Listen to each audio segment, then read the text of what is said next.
নমস্কার বন্ধুরা, আশা করি আপনারা সকলে ভালো আছেন। আমি নিলয়। ১ মিনিটের রিলে আপনাদের সকলকে স্বাগত।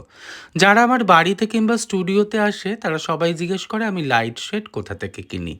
সত্যি কথা বলতে আমি বেশিরভাগ জিনিসটাই নিজের আইডিয়ায় নিজের হাতে বানাই।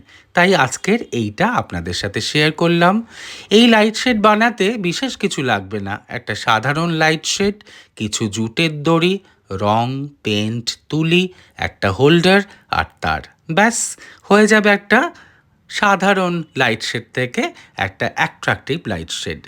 আপনি যে কোনো কর্নারকে সুন্দর করে সাজিয়ে তুলতে পারেন, আলোকিত করতে পারেন।